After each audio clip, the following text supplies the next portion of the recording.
Dun, dun, dun. Oh, we back. We back. We gonna go back into the hidden history of the Caucasian, making of the white man. History, tradition, and the teachings of the Honorable Elijah Muhammad the Great. Written by Paul Lawrence Guthrie. Written by a Caucasian, just so y'all know. Just in case y'all ain't know. This is the man that is verifying and backing up the teachings of Elijah Muhammad the Great. For the few thousands of years that they've been here, and especially the last 4 centuries, we wondered, why is it that these people have a lust to murder, to kill, and then play victim? After they have done all of this mass genocide, after they've stole an entire country, literally stole a country, and got away with it, we wonder, why have their nature been such lust for murder, lust for blood? We always wonder, we just really want to know what the fuck is going on. Us indigenous people always wanted to know this, okay? We've always, we just wonder like, damn, what the hell is going, like, why? We just want to know why. We just don't understand. Look, y'all about to find out why. I've already given, within this here book, a strong scholarship of documentation of what molded them to be this way.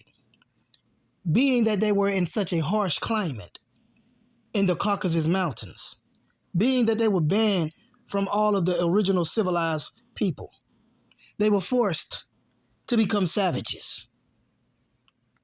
And being that they wrestle with the Neanderthal DNA, they have a lust to do uncivilized things according to their own genetic sciences. This is not racism.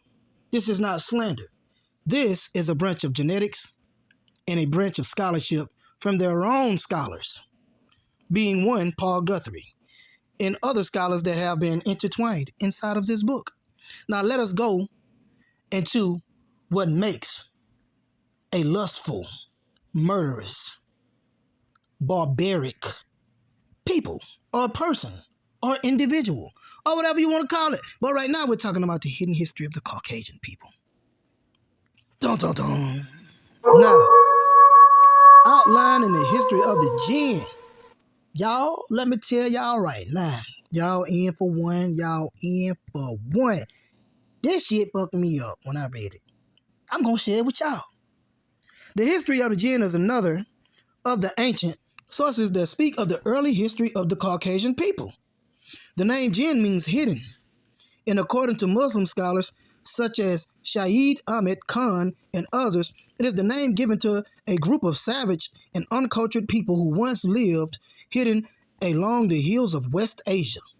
According to the oldest accounts, the Jinn had been allowed to live in paradise.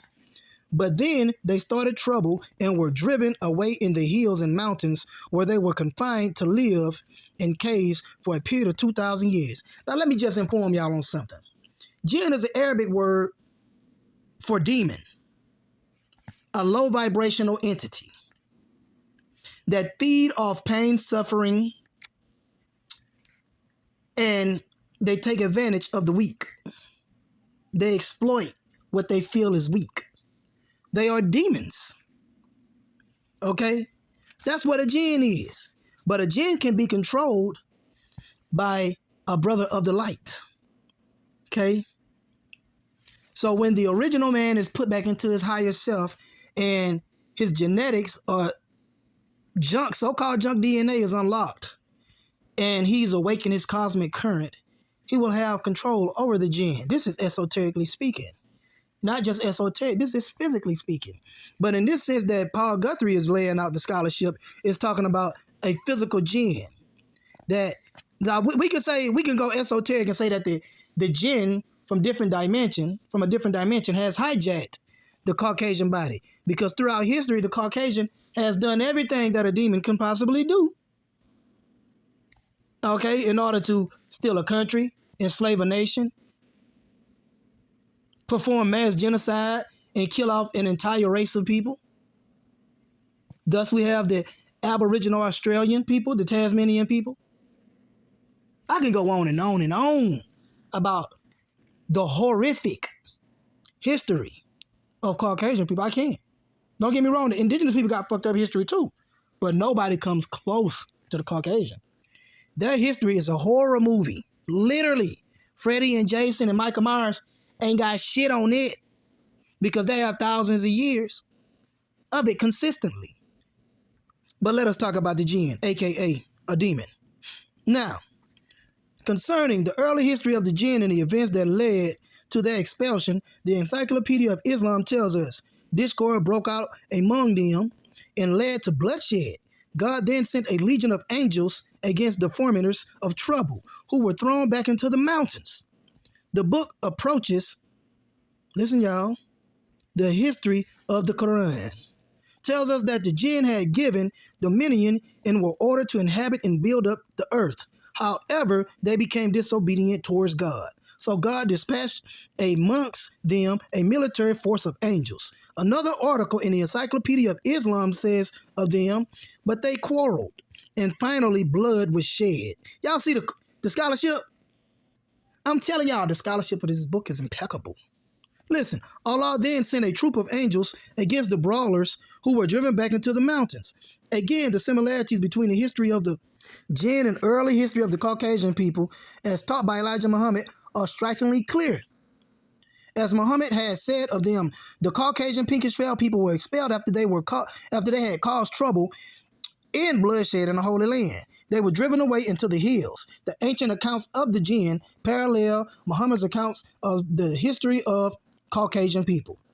Elijah Muhammad's description of the Caucasian pinkish pale people being driven away into the worst and poorest part of our planet Earth is echoed by Stephen H. Langdon, who uses nearly identical language when discussing the Jinn. In this regard, Langdon writes, they rebelled against the gods. Now, when they say gods, it's talking about the indigenous, bronze-skinned, copper-colored, so-called black people of the earth. Goes on to say, and angels drove them to the waste places of the earth. The ancient sources all acknowledge that the Jinn were driven away from paradise for causing trouble. More specifically, they had been sent away to live in the hills.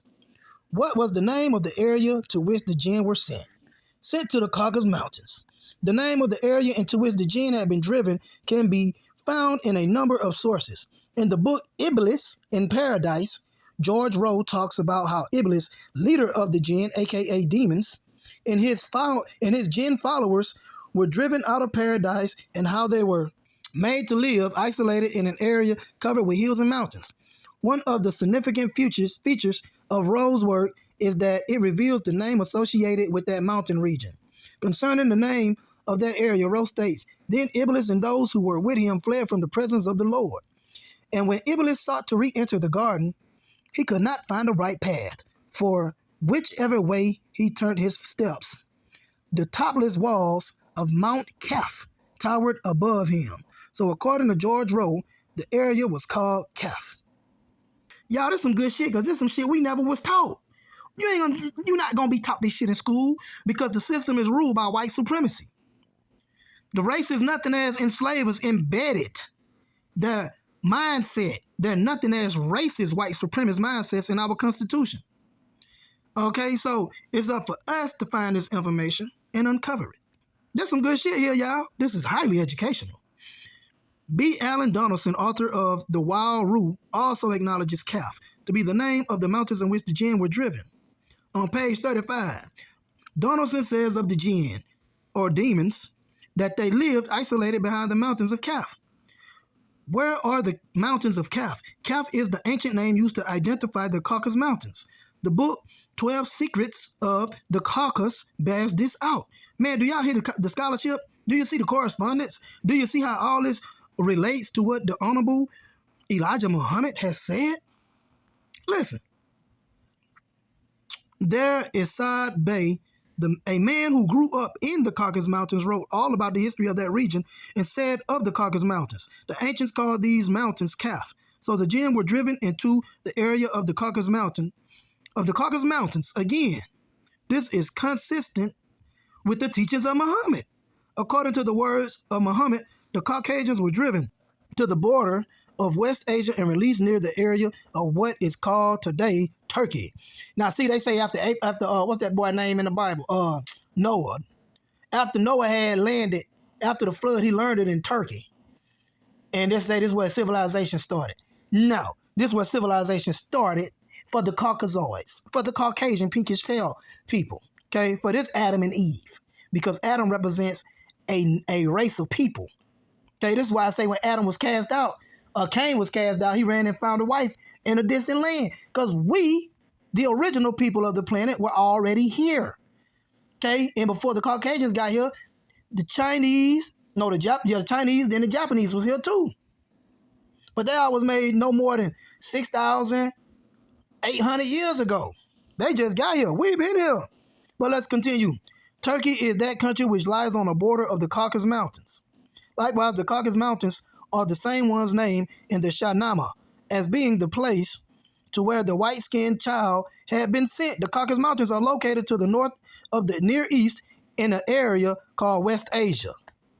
That's right. The Caucasian people. There's no doubt but that the history of the Jinn is an outline of the early history of the Caucasian race. Their entire description fits the Caucasian so-called white man perfectly. For instance, in the Malawi Shir Ali translation of the Holy Quran, the Jinn are identified as a group of white-skinned people who lived long ago, listen to this shit, who long ago lived in the hills and caves of Europe. In the glossary section of the English translation, under the word Jinn, the definition reads, the inhabitants of northern hilly... Listen, I got to reread that shit. I don't want to miss nothing. The inhabitants. This is the description of the Jinn, according to Malawi Shir Ali in his translation of the Quran. This is his definition, y'all. The inhabitants of northern hilly tracts of Europe, of white and red color, whom other people look upon as beings separate from other human beings, and who lived, listen now, who lived detached from the civilized people of Asia, but who were destined to make great material progress in the later days and to lead a great revolt against religion. Y'all hear this shit? Look, of white and red color. White and red, who the only people on the planet get red as shit when they get mad? Who the only people on the planet get red as shit when the sun stop burning them?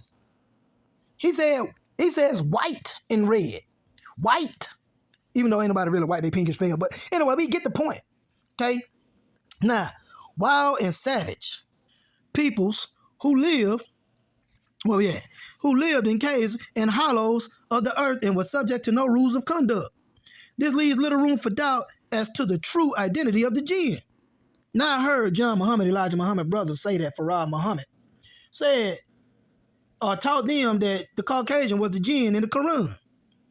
They are the human form of a demon, because a Jinn is a demon. It's just an Arabic word for demon. Okay, that's what Jinn is.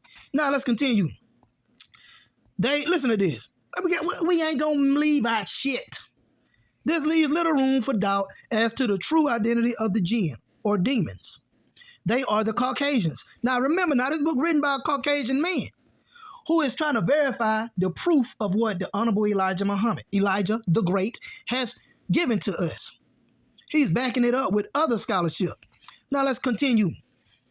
Other sources verify these facts and portray the Jinn as a pale-skinned, blonde race of people. Many of the white tribes who today still inhabit the area of the Caucasus Mountains, such as Kurds, are often spoken of their descendants. In the book Children of the Jinn, M. Khan chronicles the history of the Kurdish people and talk about how their history is connected to the history of the Jinn being driven away into the mountains. Khan characterizes the history of the Jinn as one which tries to explain how such fair-skinned, light-haired people came to be living in the mountains that lie astride the borders separating present-day Iraq, Iran, Turkey, and the USSR. In addition to the Kurds, other groups who live in the region of the Caucasus not only acknowledge the fact that their ancestors arrived there after leaving the Near East, but more than that, They admit that their ancestors departed from the region during the time of calamity. Excuse me, y'all. When the original people were fighting and killing one another. The Armenians are amongst those who openly acknowledge that fact, okay?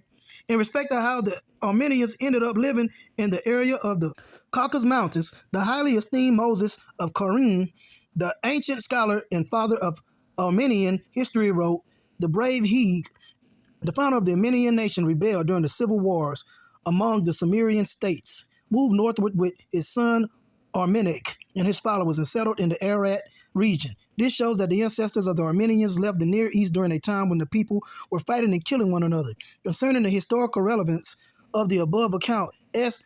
Hugassian Vela confirms that these facts are still accepted by the Armenians of today. In the summation, the ancient record tells us that after the Jinn had caused trouble and bloodshed, they were driven away from paradise and forced to live in the hills of West Asia. Both the Kurds and the Armenians admit to being descendants of the Jinn. Both groups are white. Both live in the hills of West Asia and both insist that their ancestors traveled to that area from the region of Near East during the time of calamity when the original people of the Near East were fighting and killing one another. Is there any doubt but that the history of the Jinn corroborates to the teaching of Elijah Muhammad the Great?